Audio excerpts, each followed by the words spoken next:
after Thanksgiving is sort of an unnamed holiday. Most people don't work that day and there's no school, but it's really just a bridge between Thanksgiving and the weekend. My dad calls it El Tryptophan Day, a 24-hour period to sober up from the mild barbiturate found in turkey meat. When I was 9 years old, I spent Thanksgiving weekend in Bakersfield with my great-uncle Olaf and his wife Greta. My parents always referred to them as the Minnesota Vikings. They did this for two reasons. Number one, they were both from St. Paul, Minnesota. And number two, they were both Vikings. They were pretty ordinary people on the outside. Olaf was a retired farm implement salesman, and Greta was a homemaker who had once been a finalist in the Pillsbury Bake-Off. But underneath that exterior of double-breasted polyester, gold medal flour, and Vicks Vapo Rub, there beat the hearts of two true Nordic warriors. They took good care of me, but it seemed strange not to be eating turkey leftovers the day after Thanksgiving. There were no leftovers because there had been no turkey. Olaf and Greta didn't celebrate Thanksgiving. "I don't understand it," Olaf once said.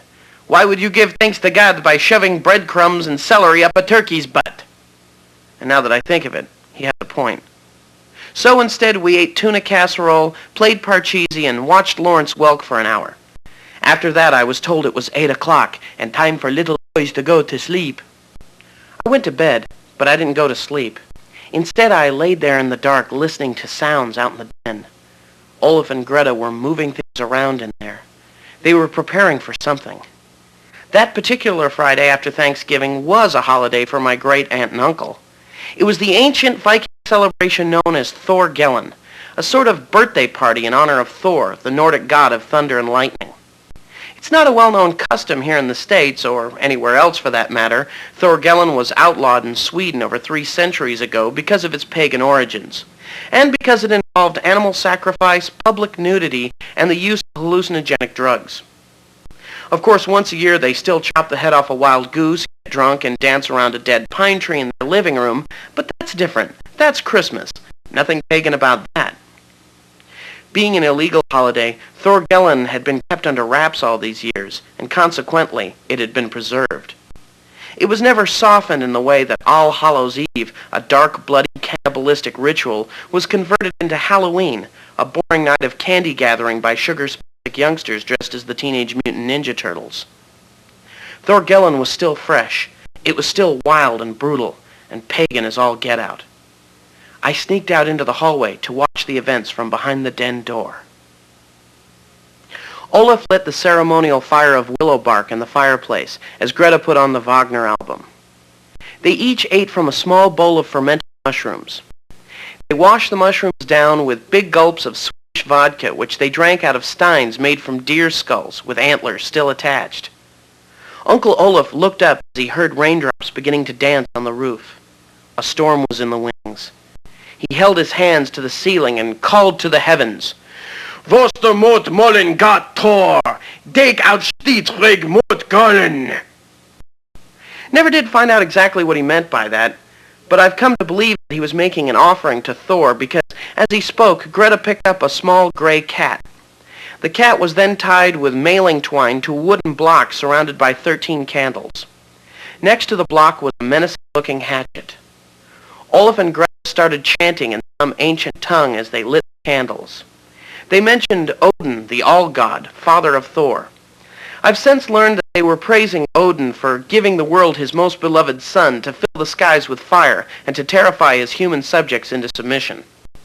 As the last candle was lit, there was a flash of lightning and a massive, wall-shaking clap of thunder. Olaf and Greta took this as a sign from above to eat more mushrooms, which they did. By this time, I had wet my pajamas, and I was wondering if it was safe enough for me to sneak into the kitchen and phone for help, but I was too scared. Greta held up a spear which she had made from a broomstick and a steak knife as she started to sing along with the Ride of the Valkyries.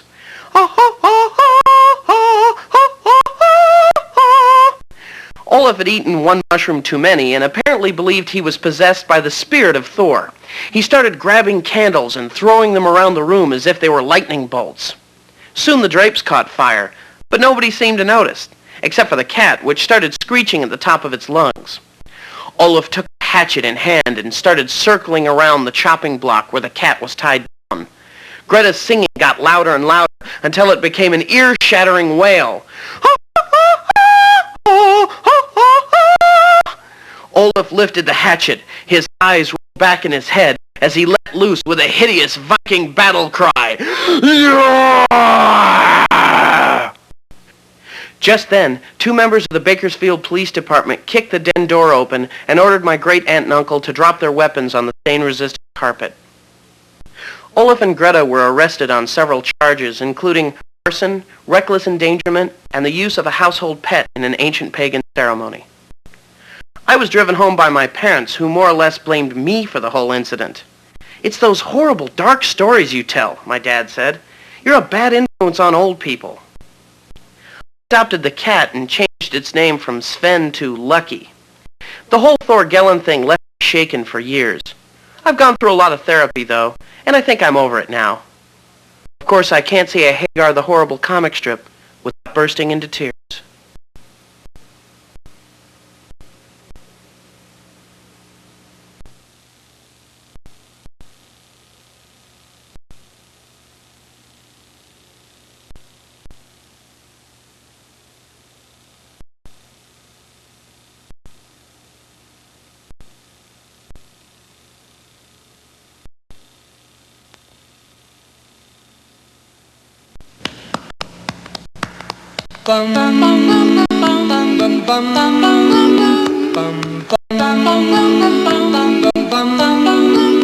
Mr. Sandman, bring me a dream.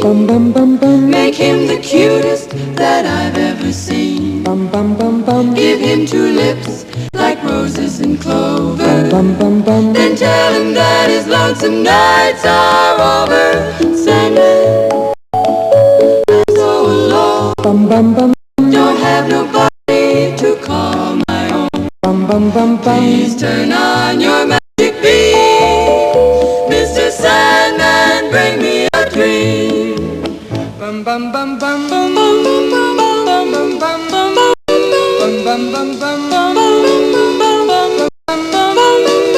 Mr. Sandman, bring me a dream. Make him the cutest that I've ever seen. Give him the word that I'm not a rover. Then tell him that his lonesome nights are over. Sandman, I'm so alone. Don't have nobody to call my own. Please turn on your magic beam. Mr. Sandman, bring me a dream.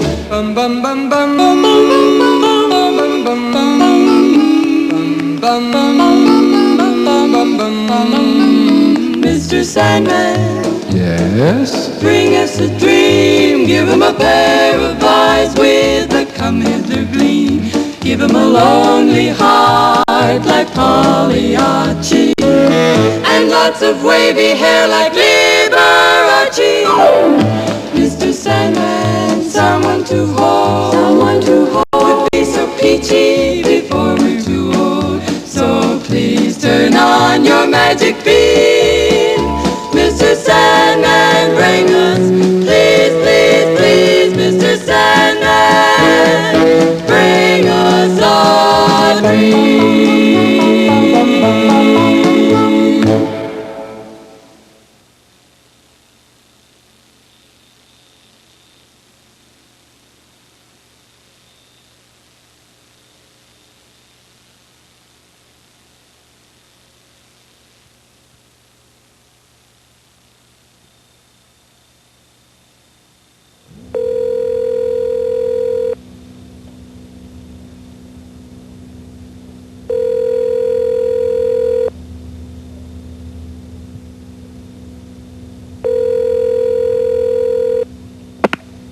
Hi, I'm not here right now, but if you leave a message, I'll get back to you as soon as I can.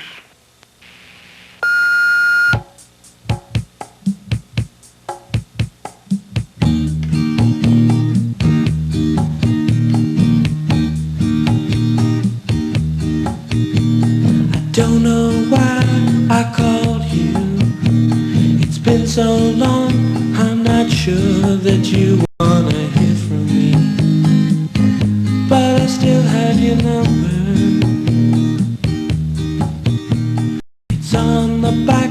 a photograph of you and me. I just had to laugh. We looked so happy then.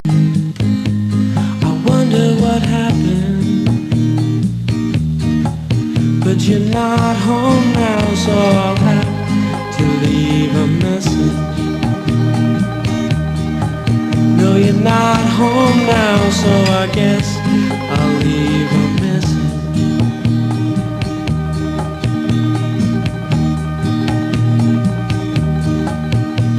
I should have known it from the start. We came so close, and then I guess we just drifted apart.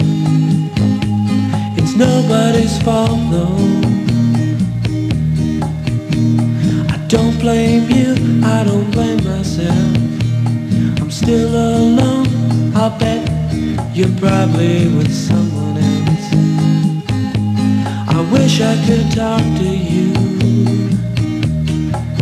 but you're not home now, so I'll have to leave a message. No, you're not home now, so I guess I'll leave a message.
He's a huge, I can't believe how big that is.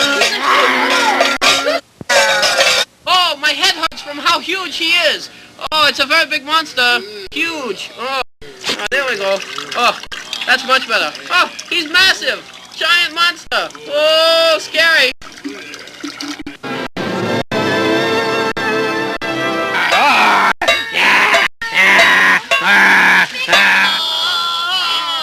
In all of my generalness, I've never seen anything so huge. It is a spectacle of hugeness. Oh my gosh. Oh, yeah. Hey, come here. Look at this huge monster. Oh, it is so very huge. You see that? You see that? It is so huge.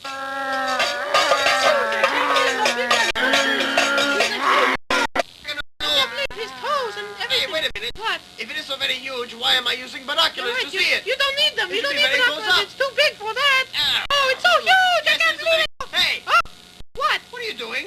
I didn't do anything. Yes, you did. You just goosed me. No, I didn't. Yes, you Goose did. I Yes, didn't touch you did. him. Oh, he was the monster. He was not Yes. the monster. No, he was not. He No, was it the was monster. not. You're a No, he's a monster. bag. I am not. Oh. Jeez, I didn't do anything. I think I'll go home.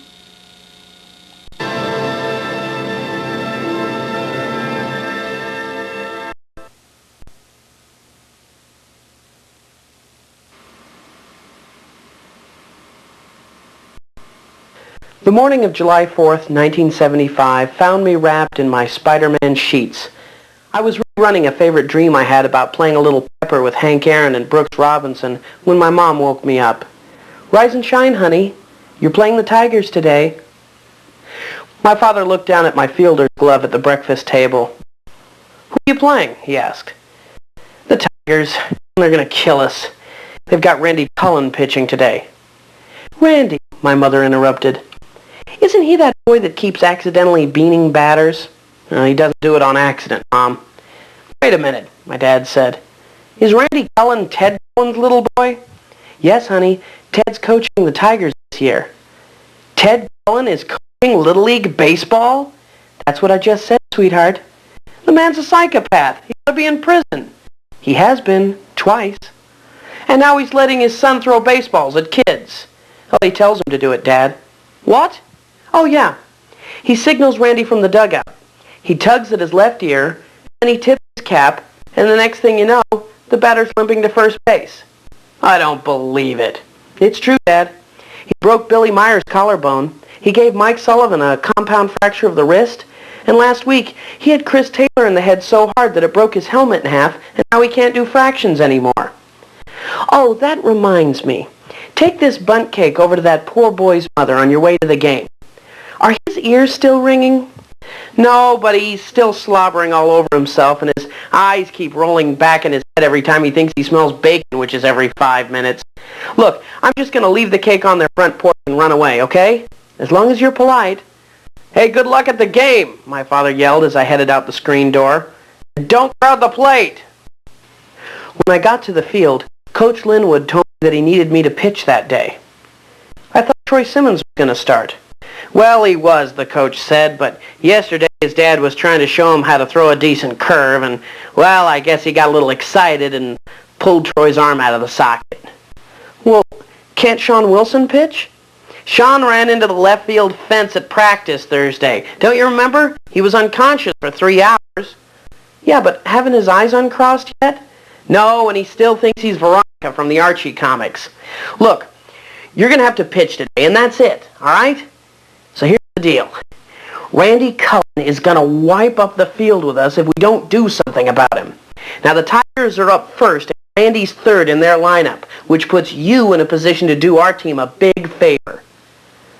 "What are you talking about, Coach?" "I'm just saying that I'm not going to kick you off the team if you happen to throw a little wild when the Cullen kid comes to bat, especially if you happen to do a little damage to his pitching arm." "Are you telling me to bean somebody, Coach?"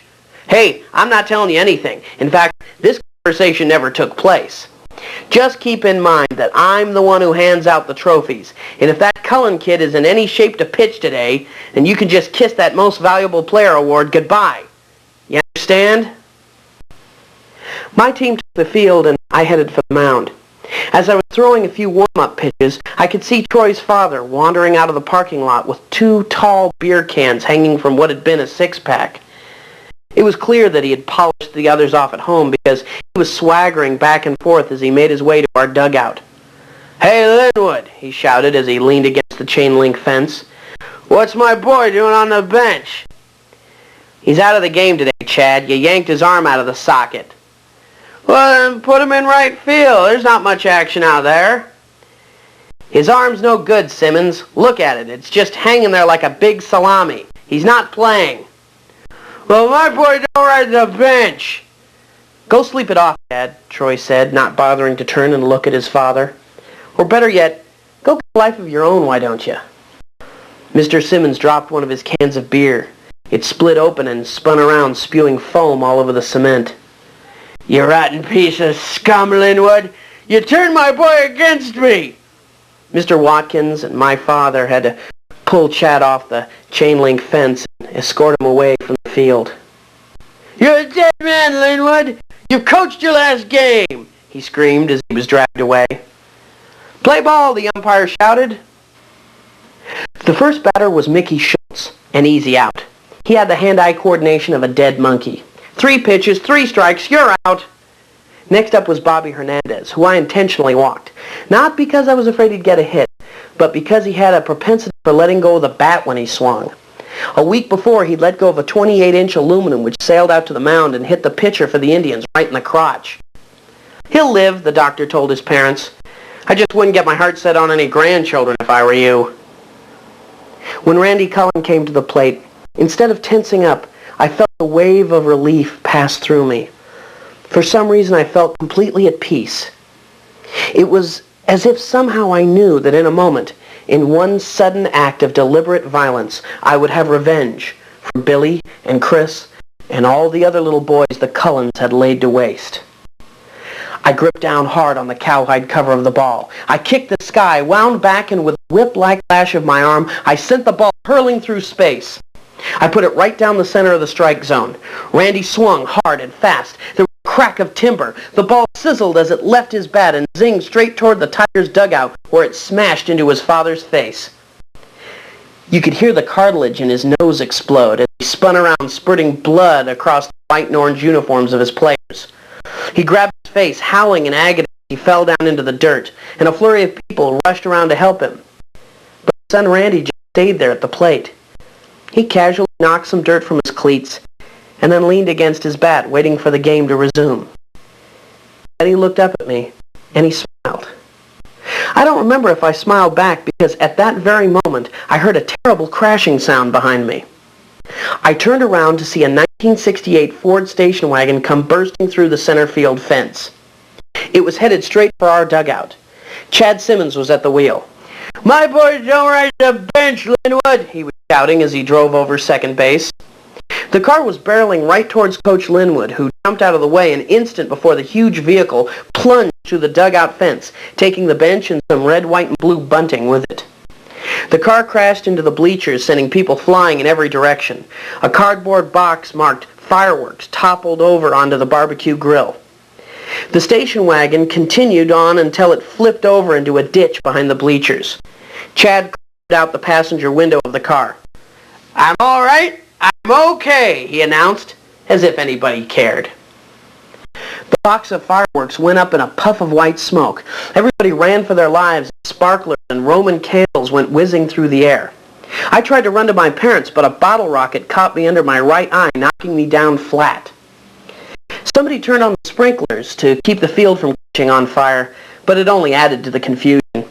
People were slipping and sliding around on the wet grass, trying to get the children to safety. My father leapt over the fallen fence and through the smoke, with my mom right behind him. He picked me up, and with me over his left shoulder and my mother under his right arm, we headed for cover behind some trees in the distance. There we huddled together and watched the announcing booth burn to the ground. So at the end of the first inning, the score remained the same. No hits, no runs, 21 wounded. The next day, things were kind of quiet at the breakfast table. I was wearing a patch over my right eye, which I actually thought was pretty cool. In fact, I talked like a pirate for 2 weeks. "Are you, matey? You want to be passing me the sugar?" My father passed the sugar bowl and said, "Well, I guess that's the end of baseball season, huh? Oh, you're right there, me bucko. In fact, they're thinking about cancelling the whole blasted league indefinitely. Arr. Well, that's a shame, isn't it, honey? Mom didn't answer. She just grunted, as she scooped some more hash browns onto his plate. Yeah, darn shame, he continued. Kids need to get out in the fresh air and play with their friends. Hey, how do you think he'd look in a soccer uniform? I'm just asking a question. You don't have to stare at me like that. And why are you pouring my breakfast into the sink?